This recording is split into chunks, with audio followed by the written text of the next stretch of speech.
CM Revanth Reddy Telangana ప్రజలను తప్పుదోవ పట్టించారని BRS social media convener Krishank ఆగ్రహం వ్యక్తం చేశారు. శుక్రవారం సాయంత్రం చెంచల్గూడ జైలు నుంచి బెయిల్పై విడుదలయ్యారు.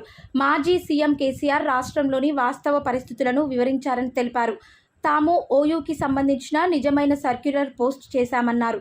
కానీ సీఎం రేవంత్ తన ట్విట్టర్ అకౌంట్లో ఫేక్ సర్క్యులర్ పోస్టు చేశారని ఆరోపించారు.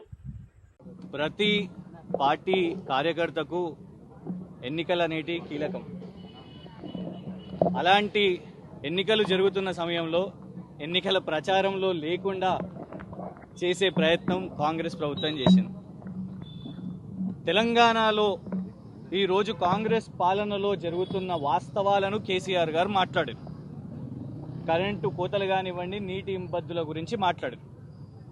దానికి ఆధారంగా ఉస్మానియా యూనివర్సిటీ సర్క్యులర్ని కూడా చూపెట్టారు. ఆ తర్వాత మోసపూరితంగా, కుట్రపూరితంగా తెలంగాణ ప్రజలను మిస్లీడ్ చేయడానికి సాక్షాత్తు రాష్ట్ర ముఖ్యమంత్రి రేవంత్ రెడ్డి గారు ఒక ఫేక్ సర్క్యులర్ని ట్వీట్ చేశారు వారి వ్యక్తిగత హ్యాండిల్లో.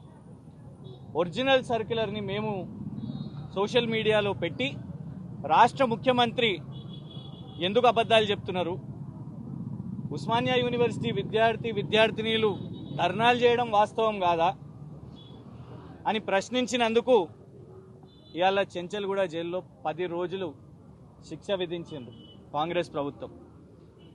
కాంగ్రెస్ వాళ్ళ కోసం ఢిల్లీ నుంచి ఫేక్ వీడియో చేసిండ్రు కేంద్ర హోంమంత్రిది అని ఢిల్లీ నుంచి పోలీసులు వస్తుంటేనేమో ఇక్కడ కాంగ్రెస్ ప్రభుత్వం పోలీసులేమో వాళ్లకు శిక్ష ఇవ్వకుండా రక్షణ కల్పిస్తున్నారు. పొద్దున పట్టుకుంటారు, సాయంత్రం వదిలేస్తారు.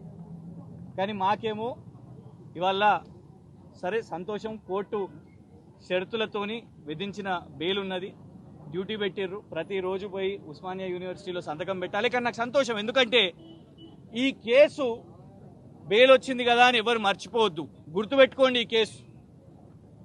ఎందుకంటే గుర్తుపెట్టుకుంటేనే తేలుతుంది. బీఆర్ఎస్ నాయకులందరూ కూడా పోరాటం చేశారు.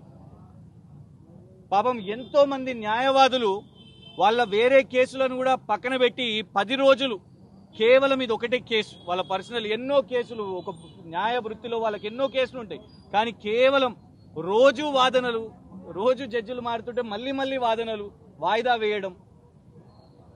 సాధారణంగా ఒక వార్త ఒక రోజు వస్తుంది పత్రికల్లో,